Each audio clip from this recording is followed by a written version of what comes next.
Sweet. All right. So what's up, Tom, Mike?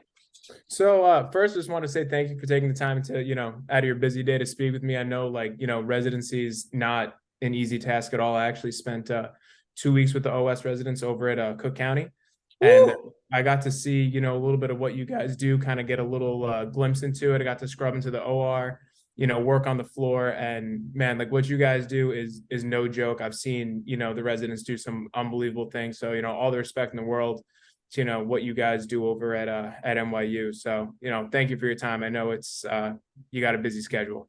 Of course, dude. Cook County Fire Program. They're the real deal over there. Oh Yeah, yeah. it was like a zoo in there, and they really did their best to, get to everyone. It was crazy over there, but so what I really wanted to kind of pick your brain about was, Yeah. so I had originally started following you on TikTok a while back, right? So originally just kind of the videos you just kind of recapping. I think the first one I saw was the one of you coming out after the MICU.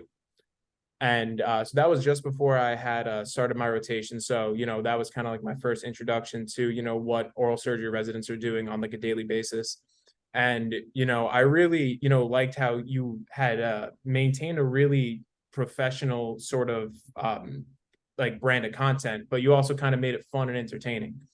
And so what like I'm trying to do from my perspective as a general dentist is, from watching guys like you and like Dr. Capadia, who's Dentite, and Dr. Etchison and a couple of these other guys that are out there, is I kind of wanted to get an idea of how you started growing that following and how you kind of keep your ideas going for content. Because I feel like that's where I kind of get stuck in that aspect, is just like, what do I talk about on a daily basis to keep people engaged, especially when it's coming like from a place of, something like dentistry. Right. Gotcha. Number one, do you listen, watch, whatever, Gary Vaynerchuk?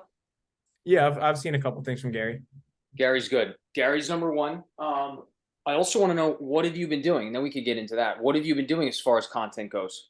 So I actually haven't started myself yet. So basically the past like Well, year that's where the problem, man. What are you waiting for? no, that's definitely, step one, is to kind of get involved and start making some content. So the past year, basically I've devoted a lot of my time, You got a video here with your Camaro, but that's it. What's going uh, on, man?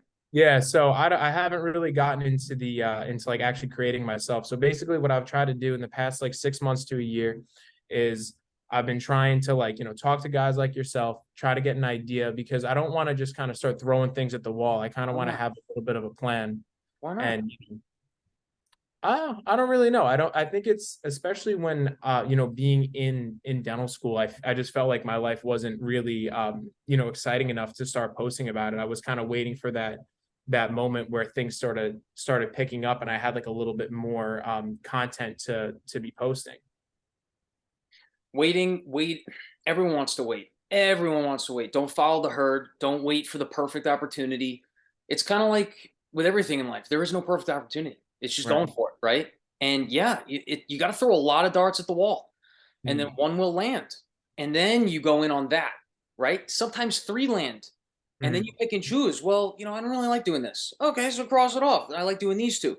For me, it Right. was just, dude, it's just making content. I made content for a long time. I tried making a whole interview tip series after I felt that, I feel really confident on interviews. I thought I did very well. Let me Mhm. make some interview tip series. That was the first TikTok I had that got banned. It got banned because I gave an educational video on, like, I'm an oral surgery resident, and here I am in rectal clinic looking at buttholes. What is going on here, right? Like, Yeah. that's like, I didn't know that as a dental student. This is what we need to know, Right. right? So it's really kind of it's really kind of reverse engineering, and this is where I think you're looking for it. Reverse engineering what the viewer, the customer, consumer, the dental student, the pre-dental student, the other residencies residents wondering what we're doing at our residency, right? It's thinking about, what are they curious about? What are they Right. willing to click on a video and watch it for, right? So here's where it took me. I started just after making content, just after I matched in my during my D4 year, Sure. throwing stuff at the wall, literally getting like 10 views on that interview series. But guess what? I tried. And then I was talking about, like, I started figuring out, like, okay, people want action. So I'm just walking and I'm talking about whatever comes to my mind, or I got a DM about, or I got asked a question about, etc. Um, Mm. and just answering that, going on the fly and putting it up, and then making videos about like, hey, these are the top 5 things you need to study for the CBSE. These are the top 5 things you need to remember for an interview. These are the top 5 things you need to put in your personal statement, etc. and so on. It's really just giving back and helping. And you see a lot through people through dental school, through residency, through young dentists. They want to coin this and sell it to you. Why are you doing that? Why? Mm. Some people selling clear aligners. I don't know, like content, making content, social media platforms, etc. It's for branding. That's really where the brand is made, Right. right? Absolutely. My thing is, and I like to really think ethically. I'm not trying to sell anyone anything. I want to apply value, and then to the point where, like right now, Sean Czar and I, Sean's my buddy from dental school. We graduated together same year. He's in ortho residency right now. We started Instagram pages together, students of dentistry, elite dentists, top dental practices. Mm. We created those from scratch. They're going back 7 years now. Mm. And so we kind of had an idea of let's build a platform of social media by featuring and kind of telling the stories and achievements of dental students, and then it Mm. goes to dentists, and then showing off dental practices, right? There's an aesthetic to the dental chair. And then Mm. we went further into law, medicine, veterinary medicine. I even took it further into wineries. I started top wineries, but Mm. for another day.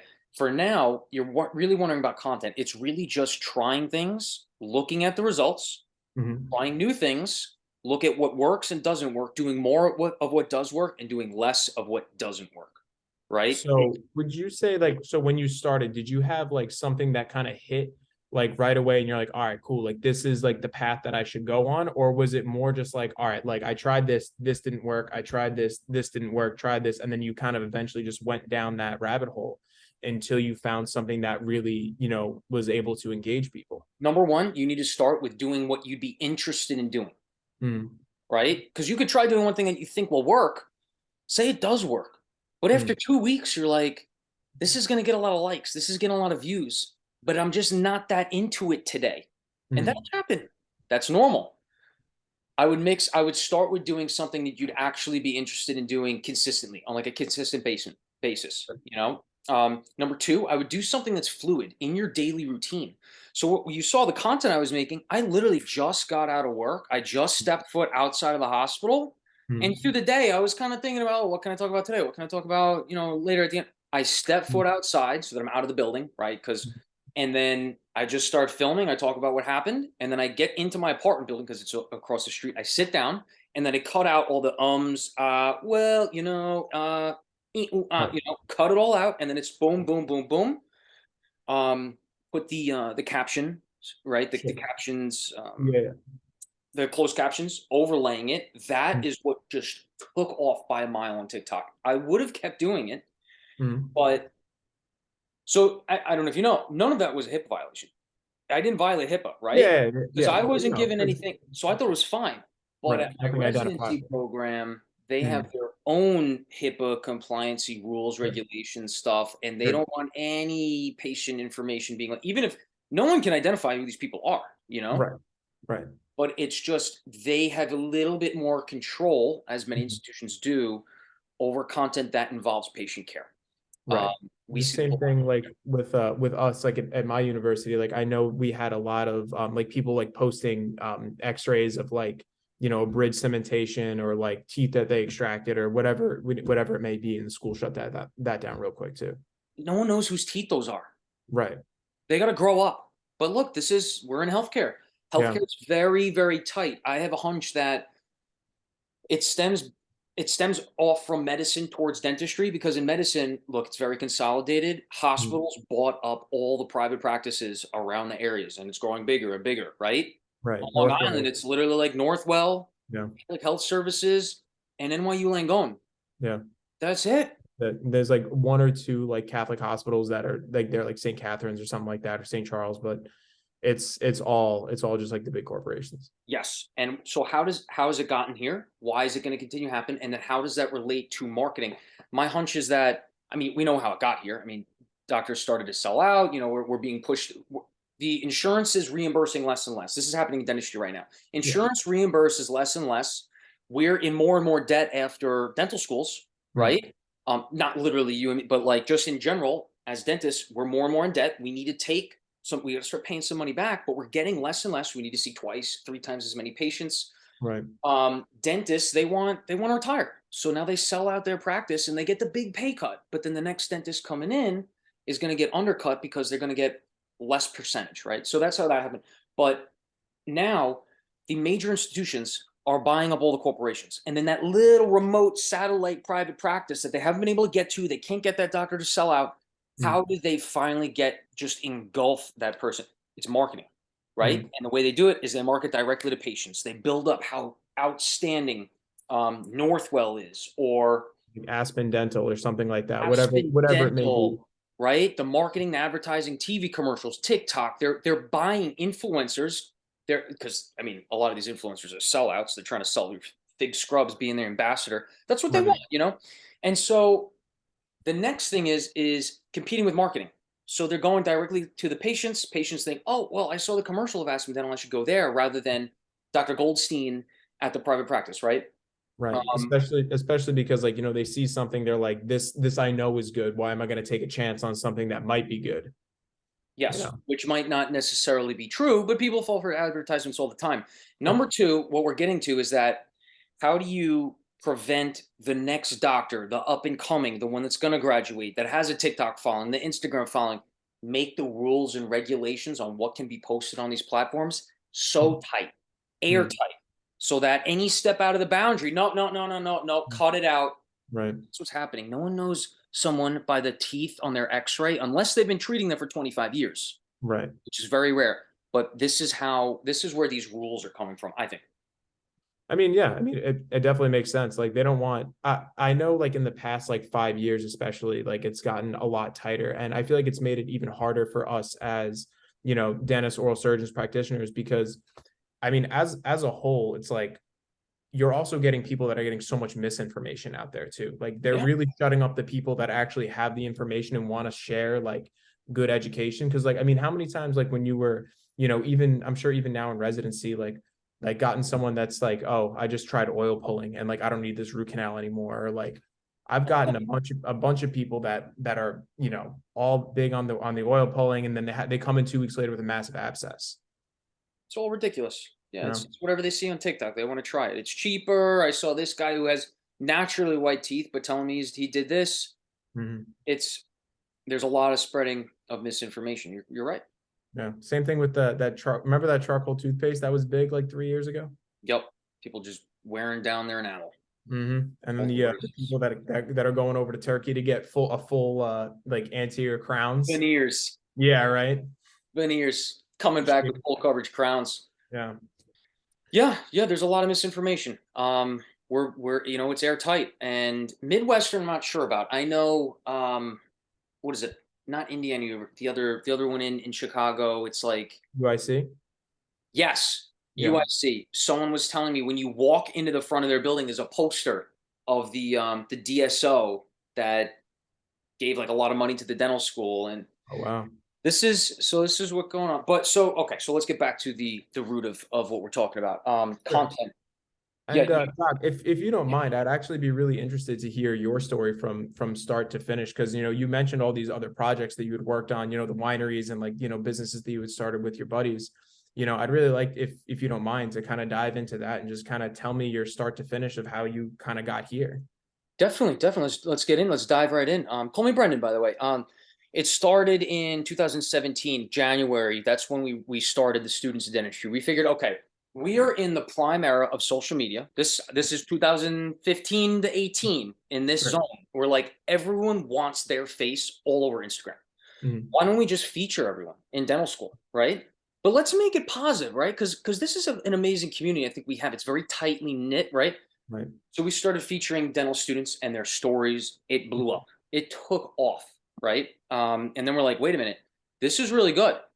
And dental students is a niche. Mhm. So we went into dentists. We made elite dentists, and then dental practices, right? We divided up the niches within dentistry. Um, from there, we went into law. We made top attorneys, top law firms, top law students. We went into elite veterinarians. We went into elite physicians and top medical practices. Naturally, top medical practices didn't do so hot. Mhm. Makes sense, Right. right? It did terrible because there's no medical practices left. Mhm. Anyway, I also figured like, I'm really getting into wine. Why don't I start Top Wineries? Top Wineries.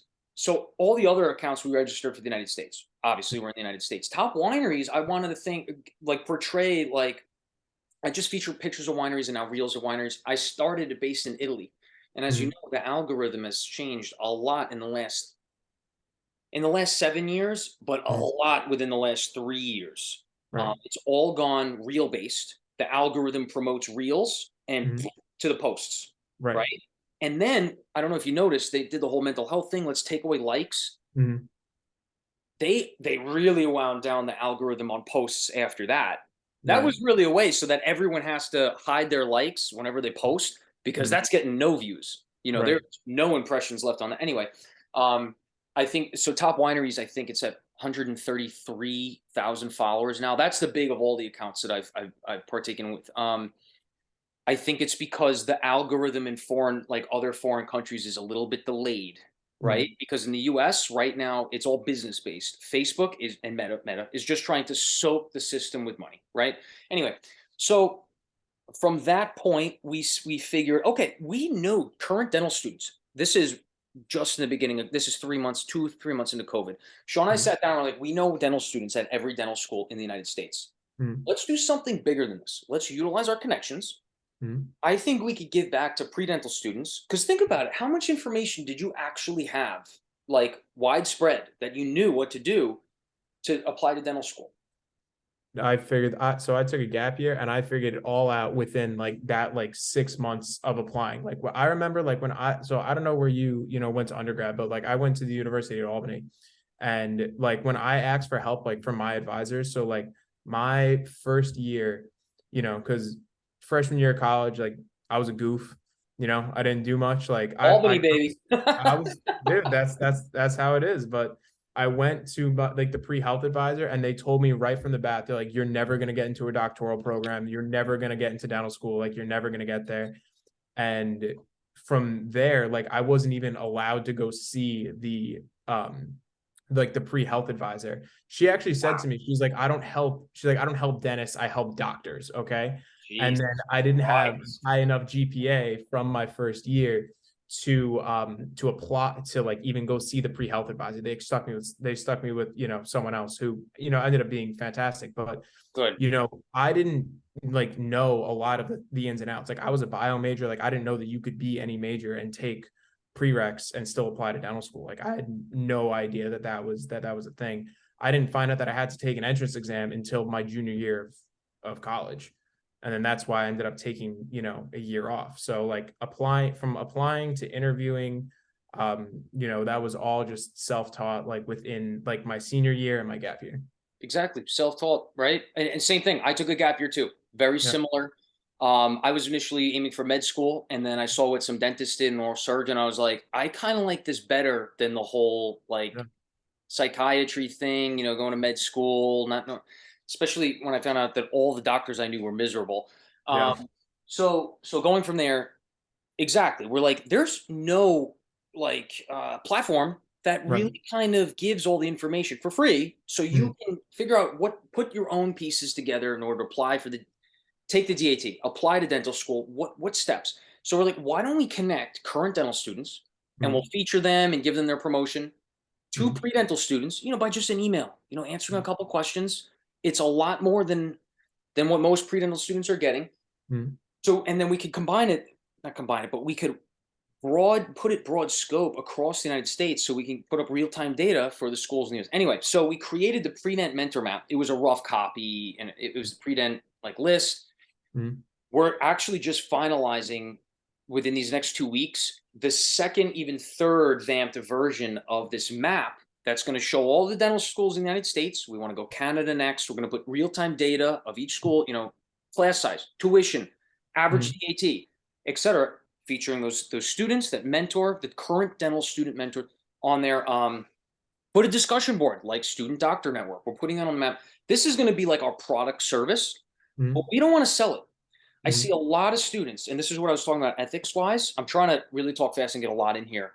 Yeah. because the recording, I have the free version. I can't afford premium yet. Yeah. Heard Um, that. it's because I want pre-dental students to get this stuff for free, right? Mm. You're gonna have to buy the subscription to DAT Bootcamp, DAT Mhm. Masterclass, like The DAT Destroyer. DH Destroyer is $300. Right? Like you're gonna have to buy that, and they put work in that. That's like this is natural, okay? But I don't agree with current dental students charging $3,000 to edit a couple sentences on someone's personal statement before Mhm. they hand it in. I want to get rid of that. I want to connect pre-dental students with dental students for free. This is Sean and Mhm. I's vision here. Right. We want to eventually create current dental student ambassadors for the map Mhm. so that when they get a discount code, the pre-dental student could get like a 10% off on, say, DAT Bootcamp, buying figs, buying their first oroscopic loops, whatever. Mhm.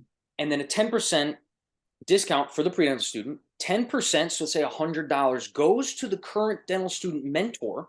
So Okay. now all these dental students in debt, look, this you're not going to pay off student loans with this. But guess what? You can get another tank of gas that month. You can Right. get groceries this week because you organically mentored a pre-dental student for Mhm. free. Right. They needed to buy the program anyway. They needed to sign up to get their loops or, and Mhm. then you got a little cut of that. I think this is the direction I want to go in. Let's Yeah. stop charging pre-dental students. Let's start charging these big, massive companies with hundreds of millions of dollars of marketing that they need to spend, Mhm. and let's put it somewhere good. So that's kind of the evolution of all this. Now, towards the end of dental school, that's when I started to think, okay, I want to do my own branding. I want to be an entrepreneur, a business owner. I don't Mhm. want to create my own DSO necessarily. I want to, again, ethics. I want to make the space because I don't really like the direction we're going in healthcare, medicine, dentistry. It's getting a little weird where now the doctors are turning into employees. When you turn a doctor whose primary focus is the patient into an employee, who, Mhm. and let me ask you a question, Mike. Sure. The dog in the house, not you don't have a dog, but the dog in the house, who does he or she always listen to, always runs to, The always, owner, whenever that person whoever calls, feeds it. whoever feeds it. So when Mhm. you have an employee, a doctor, a dentist in a practice that Mhm. treats patients, is their primary focus the patient or whoever is giving them that paycheck? Right. And I I'd don't say want to that know. I don't want to find it's out. getting harder too, because I know, obviously you went, forward to residency, but like for the students that are graduating, coming out, especially in like states like Illinois, like here, where you don't have to do the residency right after, you don't have to do the GPR. It's getting really difficult to turn down a lot of these DSO offers because, I ended up signing with a private practice just, like you said, because of, ethical reasons. Like I just didn't want to do it. But a lot of these DSOs were throwing, 50, 75, $100,000 sign-on bonuses, Yep. offer to pay back some of your loans. And on paper, it sounds great, but at the end of the day, it's like you're giving up that autonomy. And like they'll tell you that you have autonomy, but the first month that you go in, they're going to say, hey, you need to do 60 crowns a month. You need to be, doing, class 2 restorations in 15 minutes. Like the time parameters are crazy. And the reason that they give you these massive sign-on bonuses is because you can't leave within a year. Like you're locked Exactly. in into these contracts or else you have to give it out. You're an You have to employee. You're a machine. Yep. Yeah. Mm-hmm. And it's tough for especially students that like went to private schools like Midwestern that charge $100,000 a year, that 50, $75,000 sign-on bonus is, to a broke dental student, like that's like dangling the carrot in front, like dangling the carrot. Like it's really tough to turn it away. It's really tough, and it's going to take a while to kind of undo all these things. And look, it doesn't necessarily mean that a DSO can't be good, but the fact is the reputation that some of these places have set, it's kind of on them. So they better change it. But exactly that's exactly it. And just to go further, and then the add-on cases that they have to see those days, all the Mhm. walk-ins, they got to work another extra day a week now. Um, So yes. just to like give you like an idea, like I interviewed at a DSO here, and I was looking at the schedule. Their doctors were expected to see 30 patients a day. Like there's no way, like as in any medical profession, whether it be like general dentist, periodontist, OS, physician, whatever, like there's no way in an 8 to 10 hour day you can see 30 patients and properly provide care. especially like when you're doing things like, oral cancer screenings and things like that. Like you're going to overlook some of those things, like some of those life-threatening things when you Mistakes only are bad. have 8 to 12 minutes, to work on a patient. And it's to no fault of the doctor, but at the end of the day, who's going to accept that liability? Because that corporation is not going to go to bat for you if you fail to diagnose, a squamous cell carcinoma on the tongue and you just didn't see it because you had 5 minutes with the patient. Exactly. I couldn't have said it better myself. Mistakes happen when this happens. You're fitting this much into a bottleneck. Like, what are you going to do? So I really want to build brand, because I think dentistry, from what this is the reason I went into it. I want to get it back there, and we're not far off. But the direction we're going, I don't think is what any of us really want for dentistry Mm, as a whole. I love surgery, love oral surgery, and I want to start with this map, build another map, build the mm, company, build a company for the profession, not necessarily for me. mm, Sean and I, and everyone on the team, it's to build dentistry, build the community, mm. create the goodness in it again. And I think with the amount of value that we're going to bring, money's going to be there. I'm not worried about that. I'm Right. worried about making sure that tomorrow we have more opportunity as dentists, as dental students, as pre-dental students, as dental practice owners, and so on and so forth. You get the picture there. So Right. I started creating my own brand to kind of do both of this simultaneously, and then just kind of get my own personality out there. I'm all about giving back. I wouldn't be here without my mentors. I want to mentor and help others get to where they want to be. And sometimes Right. it's not dentistry. I was talking to a kid for like a year and a Mm, half. Kid wanted to go to dental school and everything. One After a month, I like don't hear from him, right? And I mm. was like almost a daily basis, weekly basis for like a year and a half. Turns out he goes to airline school, like pilot school. Okay. He'd be a pilot. Yeah. Like, that's awesome. He found Yeah. something, he found his thing. So that's the whole goal of this. Huge leadership. So I'll let you kind of know like my goals, and Please tell essentially me. like, so basically like what I want to do is, my goals really are to build a platform to help educate, like, dentists, students, everyone. I want to focus on dentistry, but it also like in the business aspect too, because a big part of where I feel that dental school kind of shortchanges us is that we go through dental school and, like, they teach us how to do fillings, teach us how to do extractions, place implants, all that great stuff, but we're in $400,000 worth of debt, and we don't know anything about, managing finances, how to run a business. Like, I'm sure, I don't know if Stony Brook gave you like a practice management course or something like that. They did that over at Midwestern, but it's very surface level. And I think that's really an aspect where a lot of us kind of get shortchanged, because I think it's very easy to get kind of caught in the rat race of, you get a corporate job, you're making 250 grand a year, and you just kind of stick within those boundaries, and like you never really explore like your earning potential past that. So my goals really are to kind of create a platform for dentists to connect with one another, to learn about, one, like investments, financial management, things like that, connect them with, because a lot of people don't even know where to start to like look for someone like a financial advisor, a tax accountant. And I want to create a platform that people can kind of come together, share ideas like that, and, learn how to run a practice a little bit more efficiently. Also, like, while being able to, pick up a thing here and there from, other dentists, whether it be a procedure, a technique, something like that, just like kind of a growing community where we can all kind of help each other out. Let's do it together. I'm Yeah. down. This is You something down? we want to bring to the platform. So just to backtrack, why don't dental schools?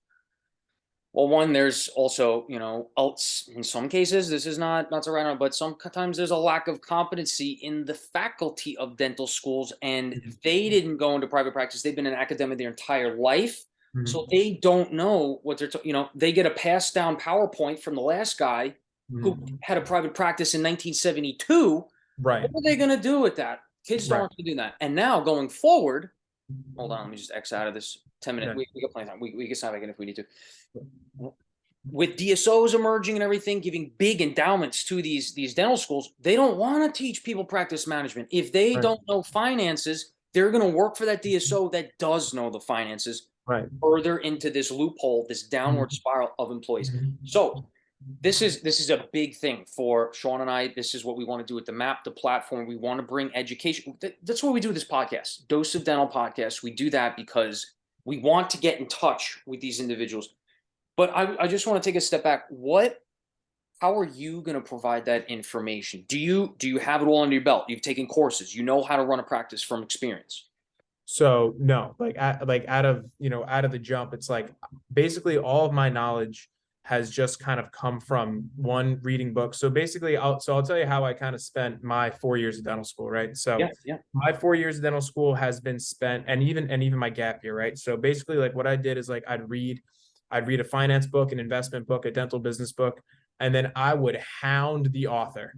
Like I would reach out to them on every platform possible, Google them, like find emails, phone numbers. I'd call their offices. Like I've one of the guys that I spoke to was the director of the anesthesiology department over at Illinois Masonic. I called the hospital, I called his private practice, messaged him on LinkedIn, Instagram, everything possible. And then one day I get a phone call back at 9 p.m. And he goes, "Are you Michael?" And I'm like, "Yeah, who's this?" He's like, "This is Dr. So and so." He's like, "I was wondering who the person who left all those messages on my phone was." So, like things like that. So I just kind of, I don't want to say like pestered my way into, making some of these connections, but that's kind of like what I did. And I did that with, to Tenacity. right, exactly. I did that to find like people that did real estate investments and things like that. And that's actually how I was able to, buy my condo over here at 23 years old. I was able to, meet people and, meet real estate agents and other people like that that were, able to give me advice. And, luckily I did. Like I was able to get a great rate, but that's, neither here nor there. But then I have a buddy who's a financial advisor that's, kind of helped me a lot. So a lot of my information so far has been like secondhand, and I've been, really like itching at the opportunity to start applying it to those things, because right now the information I have is like theoretical. Like I can recite to you like the things that I've learned in books that work in a practice, but I've never seen it firsthand. So, and that's where like my credibility kind of wanes because I haven't done it myself. So I'm trying to build a Not community, yet. Not but yet. not yet. Exactly. It'll get there. And I plan on, having, and to use those connections to help build my own practice so then I can kind of turn around and mentor other people. But as of, right now, I'm just a guy that read a bunch of books. How many people? So you said the anesthesiologist at so and so hospital. How many other people have you reached out to, and regarding what specific topics per person? So, okay, so I'll give you an example. So there's one doctor that I keep in touch with. His name is Dr. Etchison. So he runs Dental Podcast Heroes. I don't know if you've ever read the Heard of book. it? Yep. You're familiar with it. With the Uh, podcast. Yeah, yeah. yeah, yeah. So, and then he also has his book. So I again pestered him. He's someone that I've been speaking to, pretty regularly for the past 3 years. And so basically, I just kind of I reached out to him and I was like, hey, I really enjoyed your book. I read it. I had some questions. Can you tell me about your experiences and how you were able to build such a successful practice? What worked for you? What didn't work for you? And I had a really awesome experience with him because we didn't only just talk about business, but we were actually able to talk about like just even like the mental strain that running a business and operating a business, especially in dentistry, and the toll that that takes on you. So I felt that was a really honest and open conversation that we were able to have that really didn't glamorize everything. And so I've kept in contact with him. I'm sure Dentite, Dr. Capadia. Mm-hmm. Mm-hmm. He's another one that I started pestering my first year of dental school. Love it. Love it. Yeah. Spoke to him for probably 4 years. I actually just spoke with him probably about 3 weeks ago when I was going through contracts, looking for where exactly to sign. He was the first person I called to kind of help me Good. in that decision. So so it's been a lot of like, I'd say the two or three questions that I always ask Mm-hmm. are, one is, what does success mean to you? Mm-hmm. I think that's a really important one. And I think everyone kind of has a different outlook on it. I've never gotten the same answer from two people. Hmm. For some people it's monetary, some people it's time. So I think that's a really important one. The other one is, what mistakes have you made? And if you were in my position, what would you have done differently? If you were, 26 years old, graduating dental school, what would you I do like differently? that. And then you really set up the setting, like the environment that someone's in, the age, the current location, as far as like dental school or out of it. Yeah, yeah. I like that a lot. I like that a Right. lot. You know, like what would you do differently? And what advice would you give yourself if you were in my position now? Like, Love what it. advice do you wish you can tell yourself 20 years ago? So we got those two. I'm thinking of Paul Goodman, Dental Nachos. I haven't. I'm not familiar with him. That's fine. That's fine. That's three. I know plastic surgeon who's in real estate in the Buffalo area. You mentioned an anesthesiologist, and I'm sure I could think Dr. Graves would be a great one. Big into marketing as well as dentistry. Right. Who's Dentite located? Arizona? Is that right? Michigan. Michigan. Michigan. Yes. Yes. Detroit. He's just Yeah. outside of Detroit. That's right.